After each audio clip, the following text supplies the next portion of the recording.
Bom dia a todos e obrigado por aguardarem. Sejam bem-vindos à audioconferência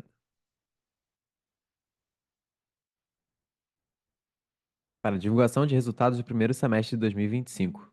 Destaco aqueles que precisarem de tradução simultânea, que temos essa ferramenta disponível na plataforma. Para acessar, basta clicar no botão Interpretation através do ícone do globo na parte inferior da tela e escolher o seu idioma de preferência, português ou inglês. Para aqueles que estejam ouvindo a videoconferência em inglês, há a opção de mutar o áudio original em português clicando em Mute Original Audio.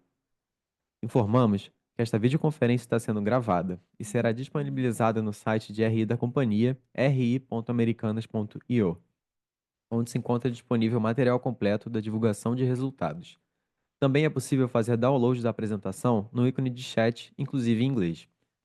Durante a apresentação da companhia, todos os participantes estarão com o microfone desabilitado. Em seguida, daremos início à sessão de perguntas e respostas.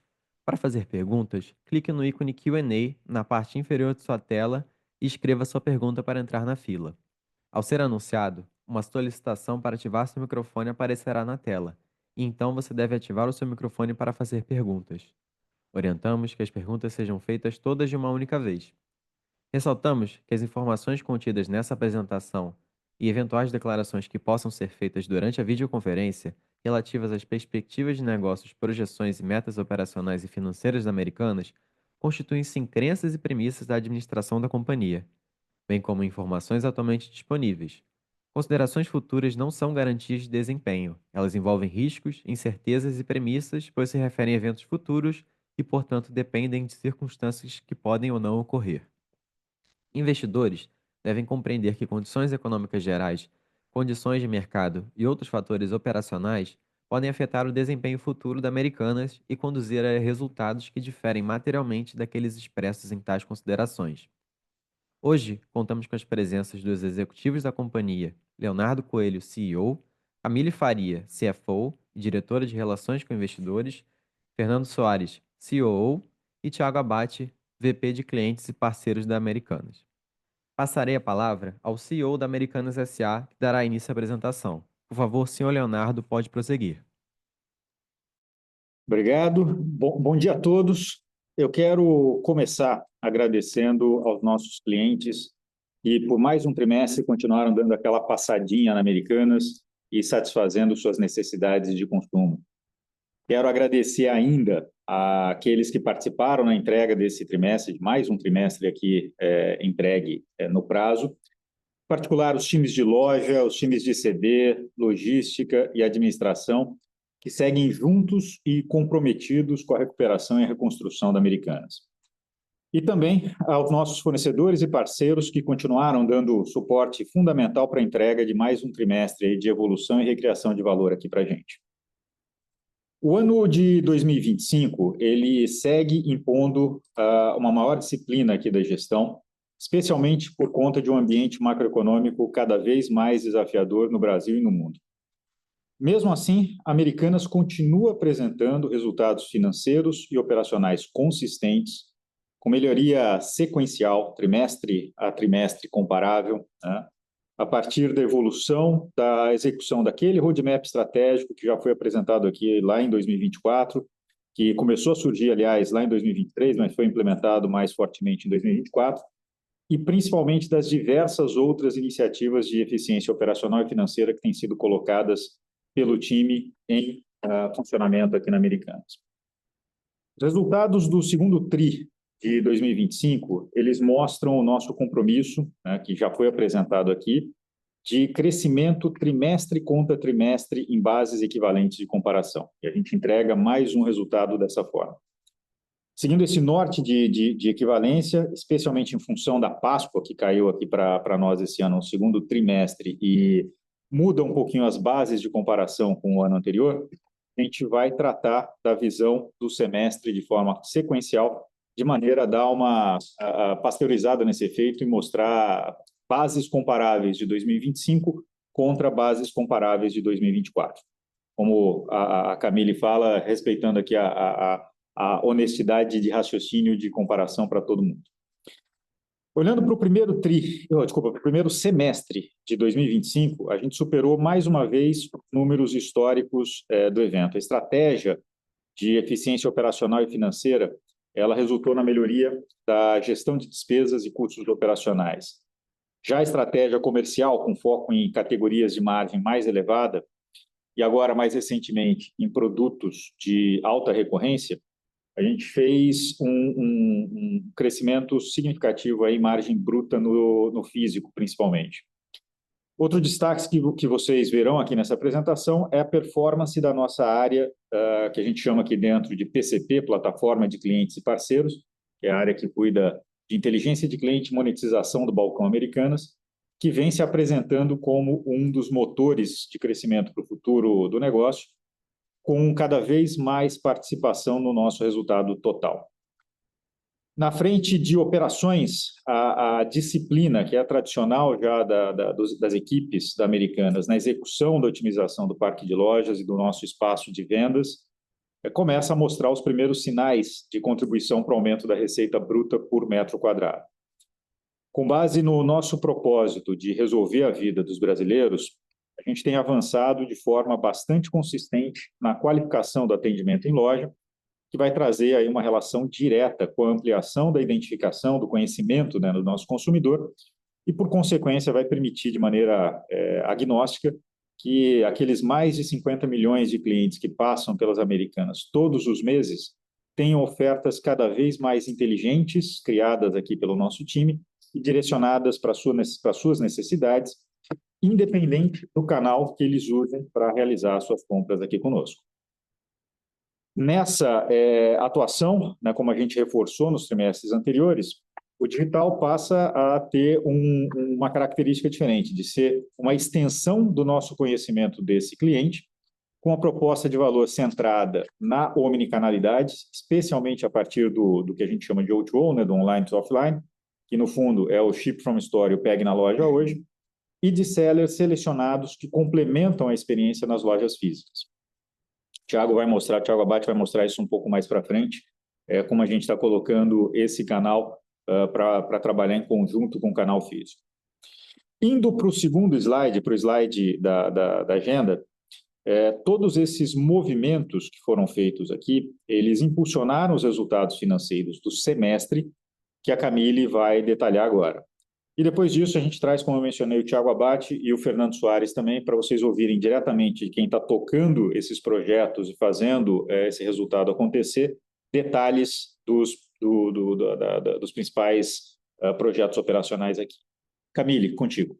Obrigada, Léo. Bom dia a todos e agradeço a presença aqui na nossa call de resultados. Passando para o slide 3, conforme a gente já mencionou no nosso release, e o Léo também já mencionou na abertura, para garantir uma melhor comparabilidade entre os períodos, que como a gente mencionou lá no último earnings call, né, a Páscoa no ano passado foi em março e esse ano foi em abril, todas as análises e comentários que a gente vai fazer aqui vão ser centrados no número do primeiro semestre como um todo. Então, no slide 3, a gente traz uma visão da evolução do GMV das lojas físicas, bem como a performance das vendas mesmas lojas no semestre. Como a gente pode ver pelo gráfico, o GMV do físico segue evoluindo ao longo do tempo, demonstrando uma melhora consistente nas vendas das lojas físicas. Dessa forma, entre o período do primeiro semestre do ano de 23 e o primeiro semestre desse ano de 25, esse indicador ele apresentou um crescimento de 21%, que reflete a eficiência das estratégias comerciais que a gente vem implementando e o avanço na gestão das nossas lojas. Além disso, nesse primeiro semestre de 25, as vendas no conceito mesmas lojas, né, o Same Store Sales, eles seguiram evoluindo também, apresentando mais uma vez um crescimento de duplo dígito, de 11,8%, em relação ao mesmo período do ano passado, impulsionado pelo bom desempenho da Páscoa, que a gente comentou no tri passado, e vamos comentar de novo aqui, que é o principal evento do período e apresentou um crescimento de aproximadamente 16% no conceito de vendas mesmas lojas, né, de 25 em relação a 24, além de um aumento no número de transações. Adicionalmente, a companhia seguiu com a sua estratégia de reduzir a exposição na categoria elétrica, a gente já mencionou também nos últimos nas últimas apresentações de resultado, em função das margens mais baixas, dos maiores desafios logísticos e da menor aderência à nossa atual proposta de valor para os nossos clientes. A gente acredita que esses resultados eles mostram a capacidade que a companhia tem de gerar crescimento orgânico, mesmo nesse ambiente macro mais desafiador, reforçando a eficiência das estratégias comerciais que a gente vem adotando e o avanço na gestão das nossas lojas. Com melhoria de abastecimento, a gente vem reduzindo os níveis de ruptura nas lojas, estamos expondo melhor os nossos produtos, temos oferecido um sortimento mais adequado e melhorado atendimento aos nossos clientes. Passando agora para o slide 4, a gente vai vamos recapitular os números da Páscoa que a gente mostrou na apresentação passada. Então, essa Páscoa desse ano estabeleceu um novo recorde de vendas para o evento aqui na Americanas. A gente atingiu mais de 1,2 bi de venda, teve ganho de market share, né? Nosso market share ultrapassou 50% do mercado de varejo, de acordo com os dados da Nielsen.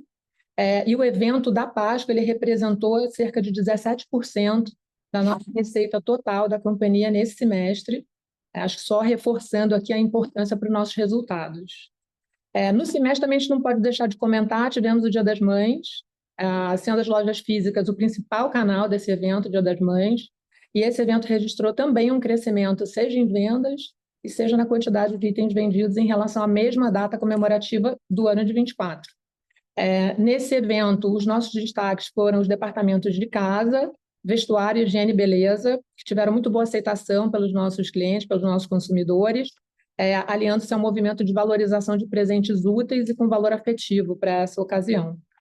Mais uma vez, a gente acha que esses resultados reforçam a execução eficiente dos eventos do período que foi feita aqui pelo time, mesmo, como eu mencionei, diante de um ambiente macroeconômico desafiador para o setor. Passando para o slide 5, vamos falar um pouquinho de lucro e margem bruta. A gente colocou nesse slide 2 gráficos, vocês já vão entender por quê, né? Olhando o gráfico de baixo, o lucro bruto consolidado no período de 6 meses, ele foi de 2 bilhões, 1,979, que foi uma queda de 14% em relação ao mesmo período do ano anterior, com uma margem bruta de 28,7%, recuando 5,2 pontos percentuais na comparação com o mesmo período de 24.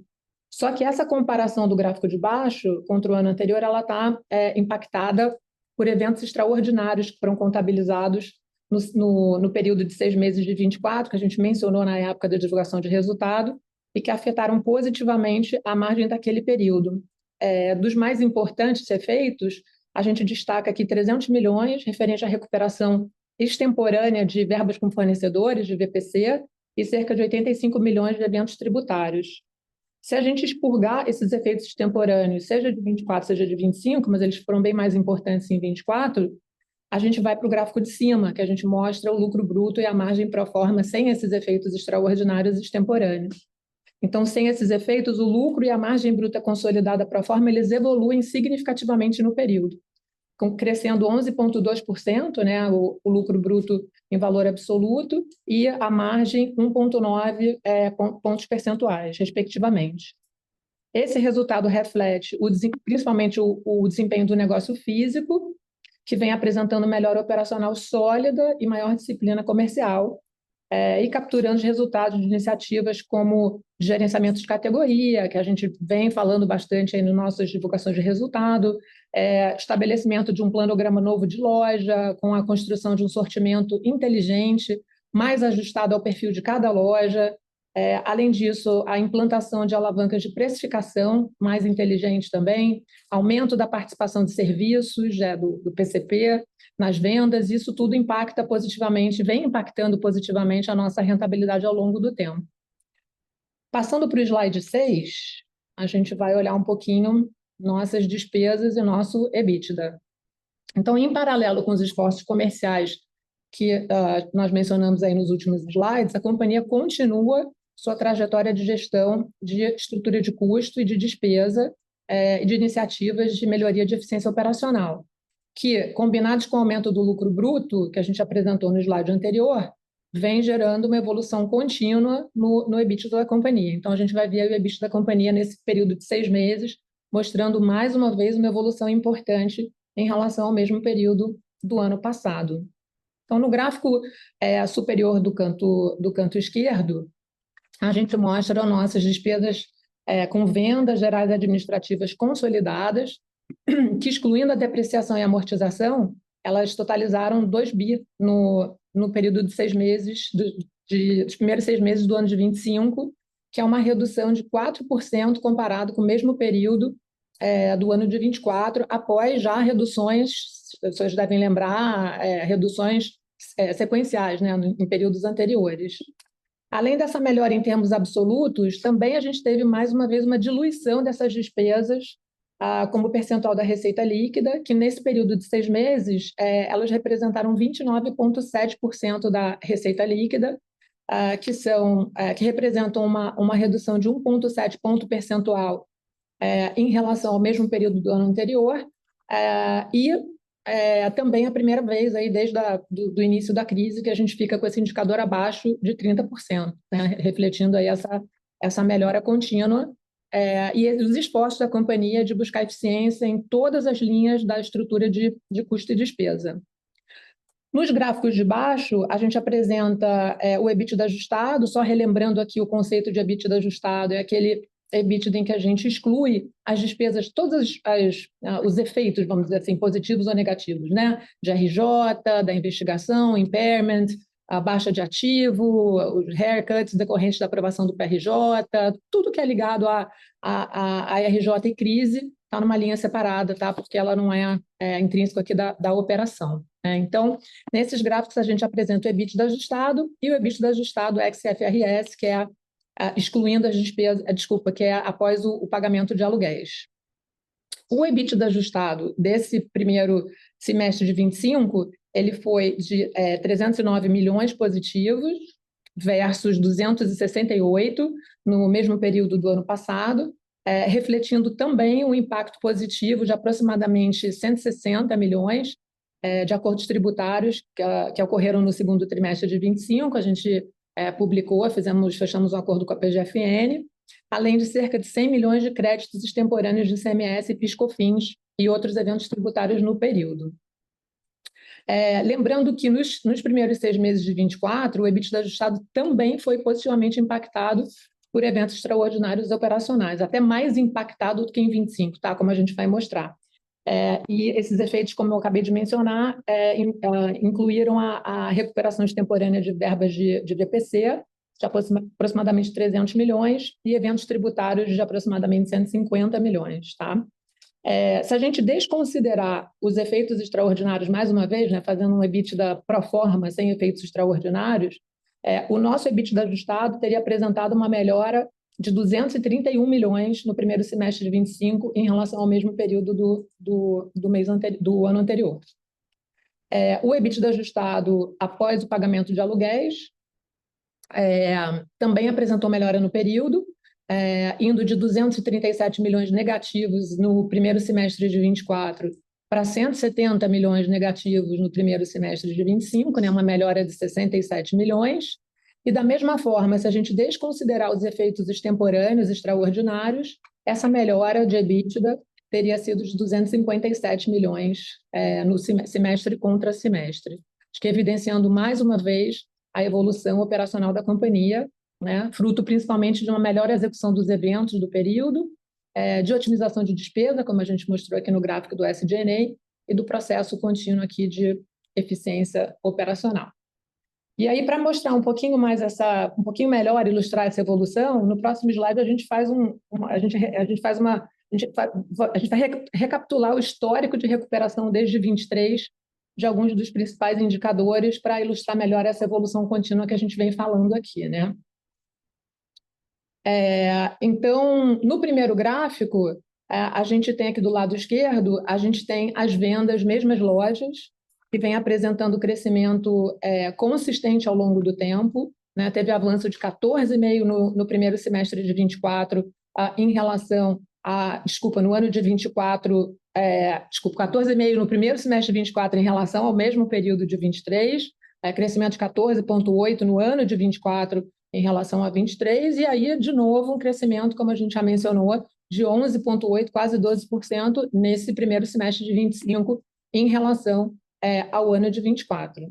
A margem bruta pro forma, que é aquela que expurga os efeitos extemporâneos, né, que a gente mencionou, ela continua aqui, segue em ritmo de expansão. A gente vê ela aqui no lado, no gráfico acima à direita, no vermelho mais claro, e ela apresentou 6,1 pontos percentuais de expansão entre o primeiro semestre de 23 e o primeiro semestre de 25, chegando aí a quase 30%. Além disso, indo para o gráfico de baixo à esquerda, né, o trabalho de otimização de custo e despesa se reflete em uma queda nominal de 31% do SG&A desde 2023, excluindo depreciação e amortização, né? Então, entre o primeiro semestre de 23 e o primeiro semestre de 25, caímos 31%, e também reduzimos significativamente a participação desses custos na nossa receita líquida, caindo 12,2 pontos percentuais e atingindo, aí, como eu mencionei, a marca de 29,7%, abaixo dos 30% pela primeira vez desde a crise.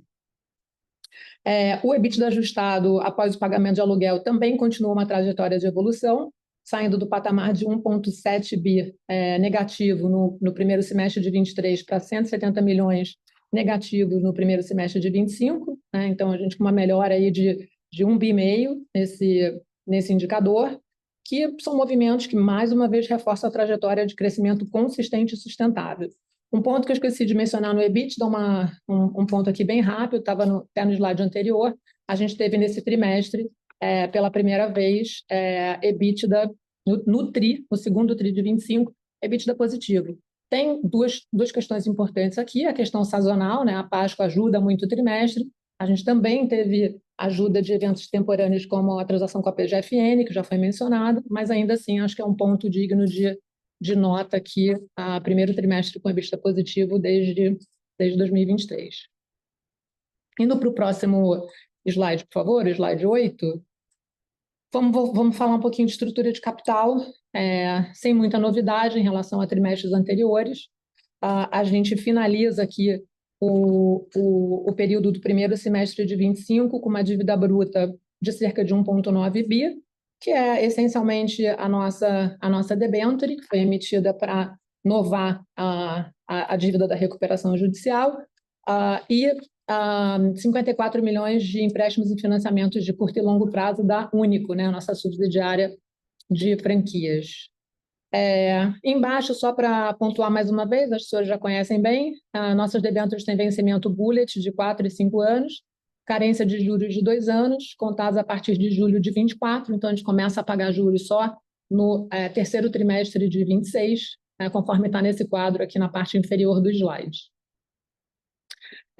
As disponibilidades totais da companhia somaram 2 bi ao final desse semestre, sendo 775 milhões de caixa e equivalentes e 1,2 bi em recebíveis de cartões. Dessa forma, em 30 de junho de 2025, a companhia apresentava uma posição de caixa e equivalentes mais recebíveis de cartão que excedia a dívida financeira em 103 milhões, ou seja, a companhia tinha, ao invés de dívida líquida, ela tinha um caixa líquido de 103 milhões.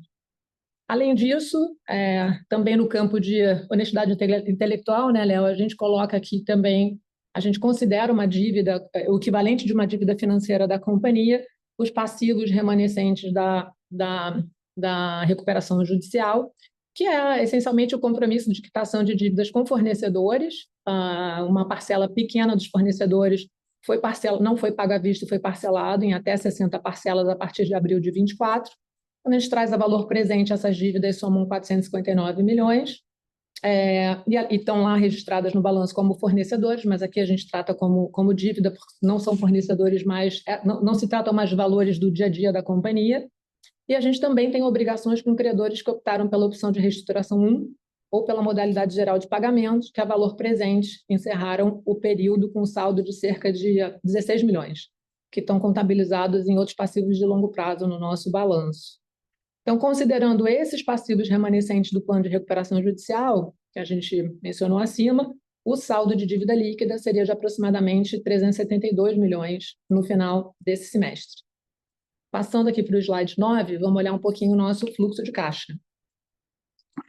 Nesse slide, a gente detalha a variação da posição de caixa e equivalentes e recebíveis de cartão de 31 de dezembro de 24 para 30 de junho de 25. A gente encerrou o ano de 24 com um saldo de caixa equivalente, títulos, valores imobiliários, recebíveis de cartão de 3 bi, e esse valor ao final de junho de 2025 era de 2,1 bi. A gente inclui nesse saldo o caixa equivalente e títulos e valores imobiliários da AME, tá? Que não estão consolidados no caixa da Americanas e estão contabilizados dentro da rubrica de ativos associados mantidos para venda. Tá? Assim como a gente falou na divulgação anterior, em função da sazonalidade típica do varejo, o nível de disponibilidade em dezembro ele tende a ser mais elevado porque ele reflete ali a concentração das vendas da companhia no quarto TRI, os eventos da Red Friday e do Natal. Então, a gente fecha o ano aí com bastante caixa recebível, porque acabou de passar Red Friday e Natal.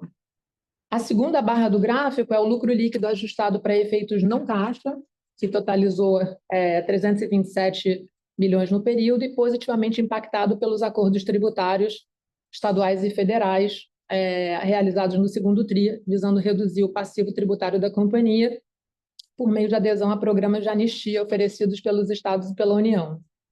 A terceira barra do gráfico, acho que isso aqui é importante explicar, ela tem um valor negativo de 688 milhões, ela representa a variação negativa do capital de giro no período e ela se deve a efeitos sazonais que são inerentes à dinâmica operacional do nosso negócio. Né? Então, como no quarto TRI é o período acabei de mencionar, né, de conclusão de eventos com elevado volume de venda, o Red Friday e Natal, e nesses períodos também a gente tem negociações geralmente especiais com os nossos fornecedores em relação a prazo de pagamento, para campanhas desses grandes eventos, a gente termina o ano em geral não só com bastante saldo de caixa e cartão, mas também com um saldo importante de fornecedores a pagar, que a gente consegue negociar prazo melhor. Né? E o que acontece ao longo do primeiro semestre é que você tem uma recomposição do estoque, a gente acaba com estoque baixo, caixa alto e uma conta de fornecedores elevada. E o que acontece ao longo do primeiro semestre, naturalmente, é que a gente tem que repor o nosso estoque, a gente paga fornecedor e a gente tem aí vamos dizer, a normalização do nosso capital de giro. Tá? A quarta barra representa a variação das despesas de arrendamento, no valor de 479 milhões, que não estão refletidas no lucro ajustado por causa das normas do IFRS 16. E esses aí são os destaques financeiros desse semestre. Então, com isso, eu passo agora a palavra para o Thiago Abate, nosso VP de clientes e parceiros, que vai trazer uma atualização sobre os projetos da área. Obrigado, Camille. Obrigado, Léo. Eu vou contar aqui um pouco Pode passar para o próximo slide. Esses aqui são os 4 pilares estratégicos que a gente vem trabalhando ao longo dos últimos meses. Focando aqui no primeiro pilar, dando um zoom aqui, né? Por que ele chama paixão pelo cliente? Basicamente, porque a gente está construindo uma empresa centrada no consumidor.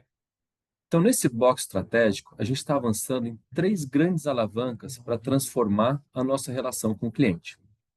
Acho que a primeira delas aqui é o nosso programa de fidelidade, ele chamará Cliente A, está em desenvolvimento, a gente lança ele no 4º trimestre desse ano, e ele será o elo central entre os nossos canais, né? Oferecendo benefícios personalizados e incentivando a recorrência da compra no nosso balcão. Segunda alavanca é o CRM. A gente está basicamente reconstruindo o CRM, né, a nossa plataforma de CRM, para transformar dados em inteligência, para permitir ofertas e interações cada vez mais relevantes e assertivas. Então, a gente busca aqui a tal da hiperpersonalização. A cada dia a gente vem melhorando mais nessa alavanca aqui. A terceira alavanca é de serviços financeiros. A gente está desenhando e implementando soluções como cartões, seguros, crédito, para aumentar a rentabilidade e gerar valor adicional em todos os canais. Isso vinha sendo explorado de uma forma mais incipiente e agora a gente está acelerando isso aqui. O próprio lançamento do cartão recente nos mostra isso nos números, né? Entrando um pouco mais em detalhe, vai para o slide 11, por favor. A gente também está mudando aqui o nosso modelo operacional aqui entre as estruturas de negócio. Historicamente, nossas 3 unidades de negócio, as lojas, o e-commerce e a plataforma de serviços e parceiros, operavam de forma isolada, cada uma focada exclusivamente nos seus resultados e nos seus negócios. Agora a gente entra numa fase com o cliente no centro das decisões. Estou falando aqui já do segundo semestre de 25, né? Essa mudança, embora pareça óbvia nos dias de hoje, aqui dentro não era e representa uma transformação profunda no nosso modus operandi, com times integrados, dados unificados, métricas alinhadas e investimentos coordenados, tudo com um objetivo comum. Passando para o próximo slide, aqui resumindo, né, basicamente a gente está construindo um ecossistema integrado e eficiente. Nossas 3 frentes de negócio atuando como um ecossistema único, onde cada ponto de contato reforça o relacionamento com o cliente e potencializa a rentabilidade. E onde está, como a gente vai operar isso aqui, né? Com uma geração de fluxo integrado de clientes e multicanal. Então, atração de clientes de forma coordenada, com apoio de mídia de performance para ampliar o alcance e a efetividade. A gente está trabalhando muito na rentabilização do fluxo, ofertando produtos e serviços não core é que não está na loja, para cartões, seguros, crédito, por exemplo, como já comentei, no momento certo e no canal correto, maximizando o valor para o cliente e para a empresa. Fidelidade, como já comentei, como elo central. Programa Cliente A, que vai conectar todos os canais, oferecendo benefícios e conversas de qualidade a cada interação com o cliente, estimulando recorrência. E o CRM como grande motor de inteligência, uma plataforma de dados e personalização para entregar ofertas hiperrelevantes no time ideal para cada perfil de cliente. Agora, passo a palavra para o Fernando, nosso COO, que irá comentar sobre os resultados com melhorias nas operações das lojas físicas. Obrigado. Tiago, obrigado. Bom dia a todos. Já tem algum tempo que nós estamos falando aí do papel da loja como grande protagonista da nossa estratégia, do nosso negócio. Portanto, esse pilar é um pilar que a gente chama de melhor loja e ele tenta equilibrar um melhor atendimento ao cliente, aumento de vendas e, ao mesmo tempo, redução de custo e eficiência operacional, que foi palavras que a Camille usou algumas vezes aí durante os slides que ela passou. Pode passar um slide, por favor? Queria começar pelo lado direito do slide. O lado direito do slide, ele mostra o propósito que nós desenhamos aqui com a operação de lojas, tá? Então, o nosso propósito é de ser um operador classe A, referência em operação de loja no varejo nacional. A primeira parte dessa estratégia é ter o cliente no centro e, para isso, contar com sortimento e preço certo, além de um atendimento cordial. Nós temos investido muito em treinamento de atendimento, em mais cestinha na loja, em mais presença de associados dentro da loja, orientando nossos clientes. O segundo pilar é lojas mais atrativas e mais eficientes, passando por área de vendas otimizadas, padronização e planograma. O terceiro pilar, bastante importante, os nossos associados, operadores, como donos do negócio, saindo da visão única apenas de venda, passando por uma visão de dono, de controle das principais despesas variáveis de uma loja, com um alto senso de responsabilidade. Queria destacar alguns indicadores que hoje fazem parte das metas individuais dos times de campo e loja, como, por exemplo, o turnover, ou mesmo o controle de custo de energia de uma loja. E, por último, não menos importante, resultados superiores e redução de lojas deficitárias com aumento do EBITDA for all. Falando em resultado, essa cestinha estratégica que a gente montou para operações trouxe agora no semestre um número bastante importante, que é o aumento de 14% na nossa venda por metro quadrado. E, além disso, uma redução do nosso custo operacional em 1 ponto percentual, que é um número bastante importante. E as alavancas que nós usamos para isso estão do lado esquerdo, começando pela redução da nossa perda e quebra, em função da implementação de novos processos e controles nas lojas, e um novo plano de atuação, não só em lojas, mas também nos produtos mais ofensores. Uma redução também significativa em gasto de energia, não só pela negociação de tarifas, mas também por uma política muito mais estrita de controle de consumo nas nossas lojas. Uma redução também dos custos de ocupação, começando por fechar definitivamente lojas que a gente considerou irrecuperáveis, melhorar a área de vendas, e nesse caso, sempre que a gente otimiza uma área de vendas, a gente tem um ganho não só no custo de ocupação, mas também no custo de energia e na redução de estoque. Projeto Galeria, onde a gente divide áreas de nossas lojas com parceiros estratégicos, melhorando não só o fluxo da loja, mas também a prestação de serviço para os nossos clientes e, obviamente, constante negociação dos pacotes de aluguel, levando em consideração também localização de lojas e potencial de fluxo nessas lojas. Um quarto pilar é a produtividade do nosso time. Nós reduzimos drasticamente o turnover em loja e conseguimos aumentar a produtividade do nosso associado em loja em quase 20%. Queria destacar também nesse pilar as mais de 1.000 promoções que foram feitas no nosso time interno de loja. Isso é bastante importante para energizar o time que está todo dia na ponta com o nosso cliente. E, por último, reduções significativas em custo logístico, iniciativas de otimização de frete e também aumento de produtividade no nosso centro de distribuições. O final disso é continuar, como a Camille comentou algumas vezes, com uma disciplina muito alta em custo operacional, lembrando que as lojas também vão se beneficiar da diluição das despesas em função do aumento de vendas. Mas o time está direcionado para entregar as duas coisas ao mesmo tempo. E com isso, acredito que passo para o Léo. Obrigado, Fernando. Bom, era isso que a gente tinha para apresentar para vocês hoje. Acho que podemos passar para o Q&A, né? Para as perguntas e respostas. Agora, começaremos a sessão de perguntas e respostas. Lembrando que para fazer perguntas, vocês devem clicar no ícone Q&A na parte inferior da tela e escrever a sua pergunta para entrar na fila. Solicitamos, por gentileza, que as perguntas sejam feitas todas de uma única vez. A nossa primeira pergunta é do Williams Vasconcelos, investidor, que mandou por escrito a seguinte pergunta: como está o andamento da recuperação judicial? Vamos lá. Obrigada, William, pela pergunta. Bom, a recuperação judicial ela foi executada essencialmente em 2024. Em 2024, a gente refinanciou, reperfilou grande parte da nossa dívida.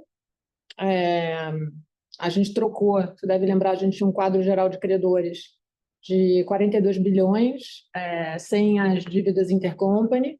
A gente transformou isso nessa dívida de 1,8, essa debênture de 1,8 bi que você está vendo, que a gente mostrou hoje na apresentação, mais esses 475 milhões de passivos com fornecedores e outras modalidades do plano. Isso foi tudo novado, foi tudo executado no fim de 2024. Hoje a companhia ela vive uma vida essencialmente de, apesar, né, a despeito dela ter ainda o selo de companhia sob supervisão judicial, ela vive essencialmente uma vida normal, vamos dizer assim, respeitando, claro, as obrigações do plano, mas eu diria 99% focada na recuperação operacional.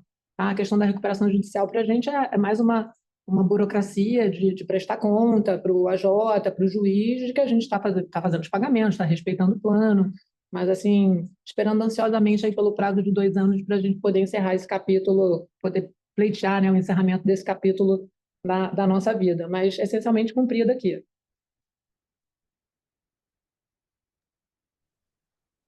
Lembramos que para fazer perguntas, vocês devem clicar no ícone Q&A na parte inferior da tela e escrever a sua pergunta para entrar na fila. A nossa próxima pergunta é do Ângelo Luiz, investidor, que disse que a Americanas poderia se tornar uma rede de mercado. Obrigado, Ângelo. Eu respondo essa, Fernando, depois se quiser complementa. Acho que a resposta mais direta que a gente pode dar é não. A gente tem uma jornada, pelo menos na nossa visão aqui, a gente tem uma jornada de consumo que atende outras necessidades do nosso cliente, uma jornada, diria, de momento de alegria, né? E uma jornada relacionada principalmente indulgência de classe média B e C, principalmente, que passam pelas nossas lojas. Então, acho que como vocação, Americanas não tem vocação de se tornar um supermercado. E, obviamente, você tem parte do mix que também existe em supermercado, mas eu acho que a proposta de valor é bastante diferente. Eu acho que algumas jornadas, sim, podem ser coincidentes, assim como são com outros canais, mas eu acho que a gente tem alguns diferenciais para o cliente, como serviço, como outras categorias, como a descoberta de itens que são proprietários nossos, e a gente vai continuar reforçando isso na execução das lojas.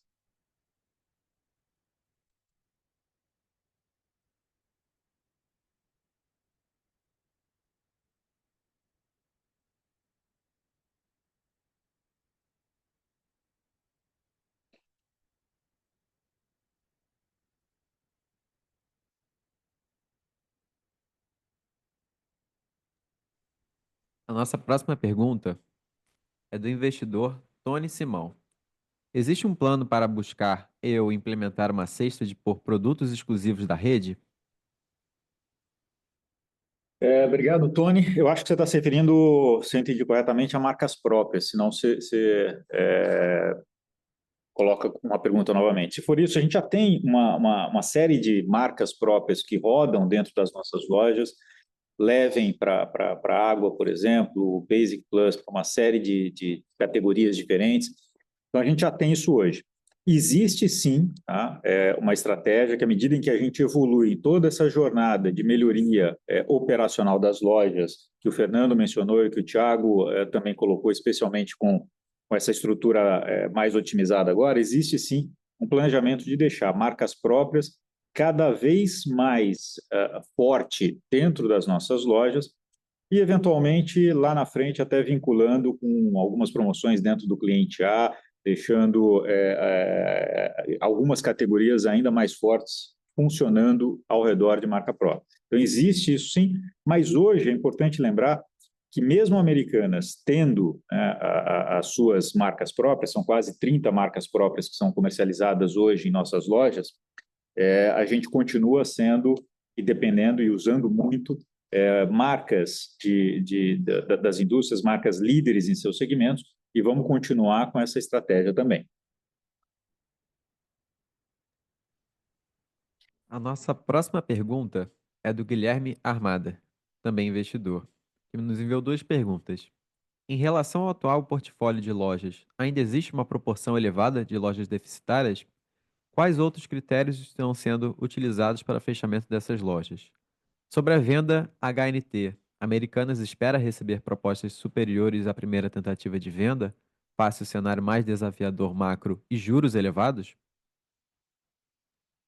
Guilherme, eu vou responder a primeira parte da pergunta. Existe sim, tá? Ainda uma base de loja deficitária, como existe em qualquer operação de varejo, mas ela foi significativamente reduzida desde o ano passado, nesses primeiros 6 meses, tá? Os critérios que a gente tem feito é colocar as lojas deficitárias no mesmo cluster, comparar com lojas que são similares e atuar em cada uma das alavancas, tá? Passando por negociação de aluguel, passando por quantidade de time em loja, passando por oportunidade de captura de margem. Então, a gente olha para essa loja e compara com a loja mais parecida com ela e atua exatamente nas alavancas deficitárias para tentar colocar ela num cluster de melhor rentabilidade. Essa estratégia a gente tem feito com bastante cuidado, revisado quase que semanalmente, e ela vem trazendo bastante melhoria nessa otimização de base. E, Guilherme, se eu puder, antes da Camille falar sobre a HNT, se eu puder reforçar o ponto que o Fernando colocou aqui, que eu acho que é fundamental. A gente tem hoje, né, um parque de lojas que é majoritariamente formado por lojas saudáveis, tá? Isso nem sempre foi assim, que mostra que esse catálogo de ações que foi desenvolvido pelo Fernando e pelo time, que está sendo colocado em prática, e praticamente desde o segundo semestre do ano passado, ele vem conseguindo recuperar, na maior parte das lojas, a eficiência e a capacidade de geração de resultado.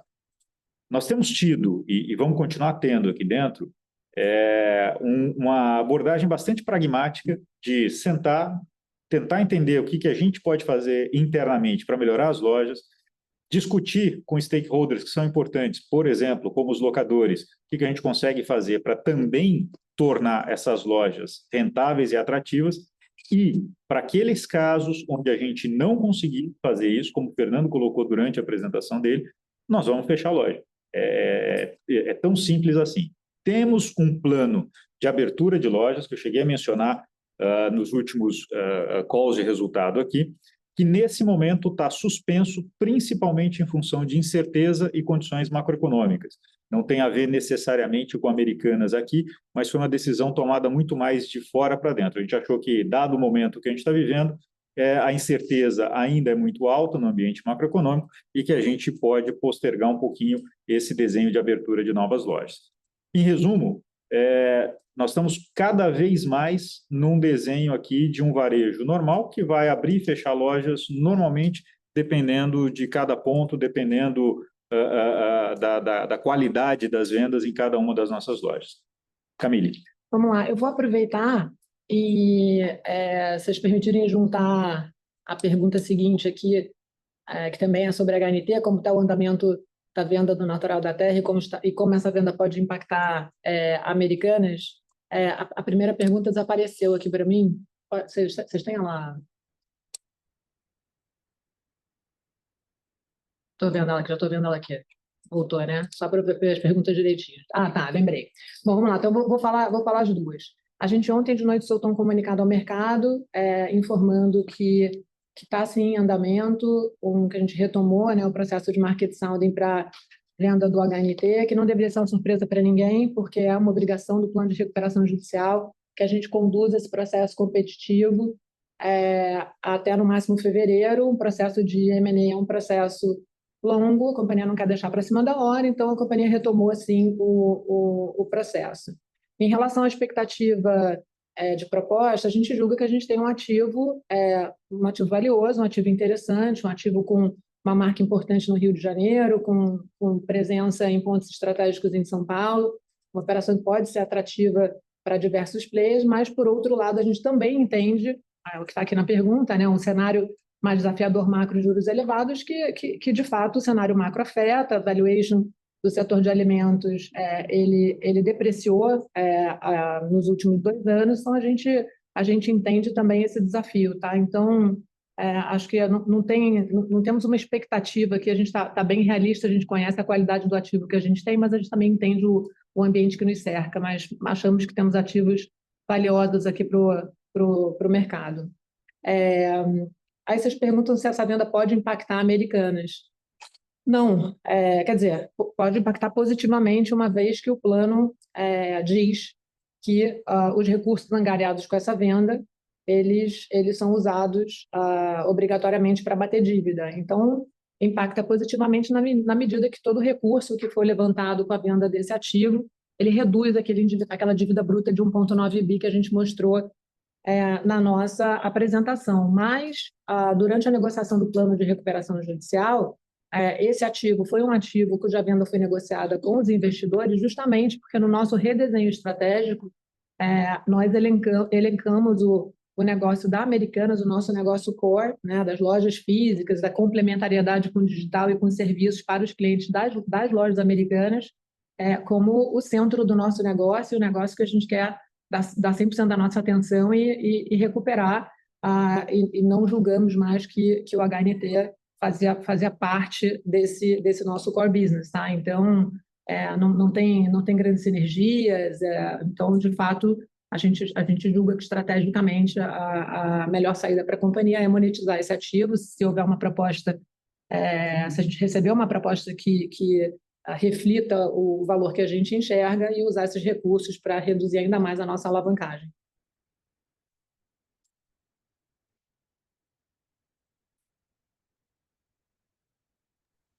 Recebemos a pergunta do investidor Ricardo Campos. Como está o trabalho de reaproximação de investidores institucionais para a empresa? Vou nessa, tá? Léo e Fernando. A gente vem sentindo gradativamente. Bom, resumindo, né? A gente teve um período em que a companhia ela foi abandonada, vamos dizer assim, pelo investidor institucional, que é aquele momento turbulento ali do pedido de recuperação judicial e de muita especulação, e acaba que o papel ele fica muito na mão de quem trade evento, vamos dizer assim. E a gente vem sentindo que, com a evolução consistente dos nossos resultados, a gente vem começando a despertar novamente o interesse, ou pelo menos a curiosidade dos investidores institucionais mais voltados para longo prazo. A gente não vê ainda o investidor talvez disposto, né, a formar grandes posições, porque o histórico era curto, mas acho que a cada trimestre que passa, essa predisposição tende a aumentar na medida em que a gente segue apresentando melhoria, tá? Então, eu diria que é um trabalho ainda tímido, mas ele é crescente, e a gente espera que com os resultados que a gente está apresentando aqui e que vai apresentar consistentemente, se Deus quiser, nos próximos trimestres, ele vai se intensificar.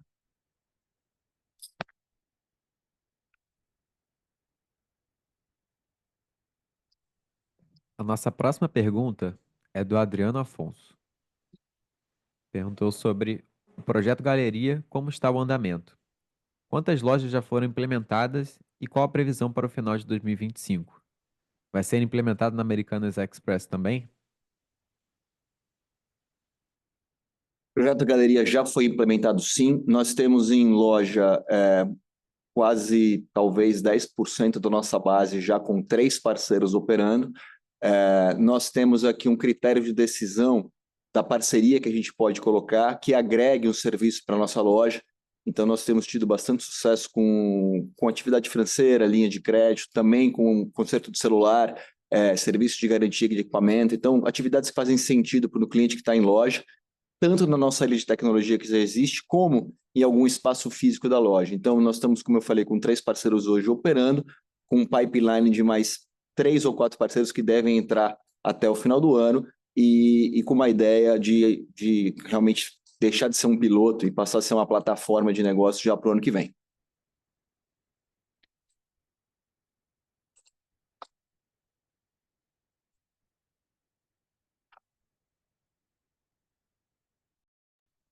A nossa próxima pergunta é do investidor Leonardo Narciso. Foco em chocolates, balas e doces é uma estratégia que se paga a longo prazo? Pergunto isso pois gostaria de ver Americanas explorando outras categorias como eletroportáveis e eletrodomésticos, por exemplo. Obrigado, Leonardo, pela pergunta. Vamos lá, acho que aqui a gente tem que dividir essa pergunta em 3 partes. Primeiro, guloseimas e chocolates têm a ver com aquelas jornadas de alegria, de indulgência de classe média que eu mencionei um pouco mais cedo, então é algo que a gente enxerga como um destino da Americanas, portanto um atrator de fluxo, e continua forte aqui dentro e continua como categoria que a gente olha para o futuro, sim. Tá? Você menciona eletroportáteis. Essa categoria é uma categoria que tem sido cada vez mais reforçada aqui dentro.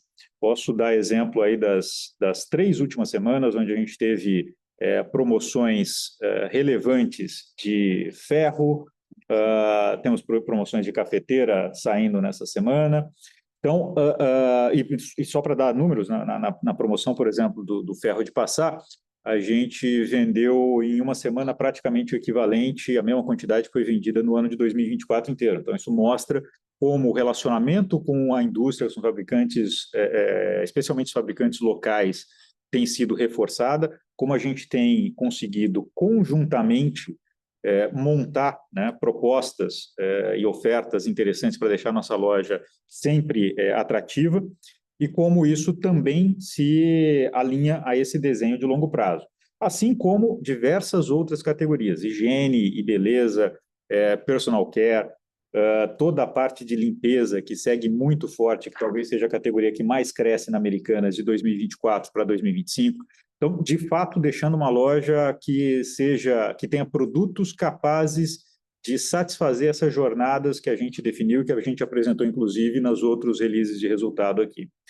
Como relação a eletrodomésticos, que é a terceira parte aqui da tua pergunta, aqui o desenho é um pouco diferente. Eletrodomésticos, tradicionalmente, Americanas não era vista como um vendedor forte de eletrodomésticos, especialmente linha branca e televisores de tela grande, principalmente. A gente não tinha e não tem ainda uma proposta de valor clara para essas categorias, portanto, o que a gente faz, como são produtos multicomparáveis, né, a gente vende esses produtos no nosso 3P, no nosso canal digital. Não existe a logística complexa, o risco, né, de avaria em loja também é grande, então essa é uma categoria que, pelo menos por enquanto, a gente não enxerga para o longo prazo. Fernando, esqueci algo aqui que vale reforçar? Não, Léo, mas eu queria aproveitar o gancho, e eu acho que a palavra correta para essa categoria é que ela é uma grande fortaleza nossa. Em muitas subcategorias, nós somos líderes absolutos de mercado, o que nos deixa numa posição bastante interessante de trabalhar a categoria com a indústria, tá? E aí sim, falar de lançamento, falar de movimento de produtos novos, falar de exposição correta. Por que isso é tão importante para a gente? Nós passamos bem rápido pela questão de setorização, acho que foi no call passado. Nossas lojas estão sendo montadas com essa categoria no centro da loja, de maneira que o consumidor que conhece essa fortaleza agora passa a interagir com o exemplo que o Léo deu, né, de uma outra categoria como o eletroportátil, porque ele vai para o destino e vê o que a gente está fazendo com limpeza, ou com eletroportátil, ou com higiene e beleza, por exemplo, que eu acho que é um novo sortimento de Americanas. Então, mais do que essa categoria ajudar a gente a trabalhar no físico, eu acho que tem uma segunda fase, que o Thiago Abate comentou, começa agora, é o papel que a gente vai ter de cruzar categorias dentro do programa de fidelidade. Que agora que eu conheço o meu cliente, tenho mais proximidade com ele, um cliente nosso super bem servido, né, com chocolate, por exemplo, pode ser incentivado da maneira correta a interagir com tudo de novo que a gente tem trazido e tem colocado nas nossas lojas. Então, acho que vai ser o início de uma jornada passando por essa fortaleza que vai trazer bons resultados aí para frente. Recebemos a seguinte pergunta do investidor Leandro Soares. O comércio físico teve um crescimento expressivo no terceiro trimestre de 24, enquanto o e-commerce recuou quase 50%. Quais os principais planos para reverter essa queda no digital e como equilibrar os canais em 2025? Excelente pergunta, Leandro. Vamos lá, acho que vou tentar ser o mais pragmático na resposta aqui. Você está principalmente olhando para Americanas naquele desenho de marketplace grande, com vários sellers que a gente tinha no passado. Esse desenho da Americanas grande no digital, no marketplace, com vários sellers, concorrendo com os outros principais players que estão nesse segmento aqui no Brasil, ele foi abandonado e comunicado pela companhia aí nos últimos calls de resultado de maneira bastante clara. A gente mudou a vocação do nosso digital. Thiago Abate mostrou um pouquinho da evolução disso no gráfico ali, que mostra a estrutura toda centrada hoje no cliente de maneira quase que agnóstica do ponto de vista do canal. Então, a gente mudou esse desenho, essa construção do nosso digital para ser um digital que trabalhe em cima das fortalezas da Americanas percebidas pelos nossos clientes. Quais são essas fortalezas? Capilaridade de lojas, a variedade do nosso sortimento e, portanto, um digital seja capaz de usar a loja física como base para o seu atendimento. Estamos falando logo de Ship from Store e estamos falando principalmente do Pegue na Loja hoje. Tá? Essa é a vocação do digital da Americanas. O outro digital, aquele que a gente tinha no passado, de marketplace grande, com centenas de milhares de sellers aqui dentro, ele gerou prejuízo brutal para essa companhia. Ele, em geral, se ancorava numa proposta de valor de venda de produtos muito comparáveis, de margem relativamente baixa, vendidos em várias vezes sem juros, com frete grátis e com cashback. Isso não é proposta de valor. Isso é basicamente você pagar para o cliente comprar de você. Então, a gente redesenhou isso, vem colocando esse digital nesse novo patamar. Obviamente que do ponto de vista de GMV, de vendas, ele é um digital muito menor do que aquele que existia no passado. Por outro lado, considerando o resultado, capacidade de trazer valor para Americanas e, portanto, valor para o seu acionista, o digital que a gente está montando hoje é infinitamente mais rentável do que aquele digital que a gente tinha no passado. Espero que eu tenha te respondido, se não, fica à vontade para complementar a pergunta, mas acho que era isso do lado de cá. A sessão de perguntas e respostas está encerrada e agora gostaríamos de passar a palavra para as considerações finais da companhia. Vamos lá. Acho que como deu para ver, principalmente nas perguntas, mas também nas apresentações aqui da Camille, minha, do Fernando e do Thiago, a gente continua aqui numa trajetória de crescimento, mas de crescimento sustentado, né, de crescimento contínuo. E a gente quer manter esse ritmo atuando nas melhorias daquilo que é estruturante para o negócio. Por exemplo, como agilidade e qualidade na operação de vendas, o uso de tecnologias como inteligência artificial, tem muita coisa sendo colocada em vigor aqui na companhia, e principalmente a eficiência na geração do nosso caixa e no gerenciamento do caixa também, sem desprezar qualquer possibilidade de expansão de sortimento e dos serviços que a gente tem hoje dentro das lojas. O projeto Galeria, como o Fernando citou, é um bom exemplo disso. Ou seja, a gente está cada vez mais distante daquela fase de reestruturação da Americanas e cada vez mais focados em projetos estruturantes para a criação de valor de um varejo pujante como é a Americanas. Paralelo a tudo isso, a companhia continua identificando oportunidades que estão além do nosso negócio principal, do nosso core business, e reconhecendo, como eu mencionei aqui em algumas perguntas, que a capilaridade é o nosso grande diferencial para qualquer movimento transformacional que a gente venha a fazer aqui com foco em rentabilidade e no crescimento sustentável.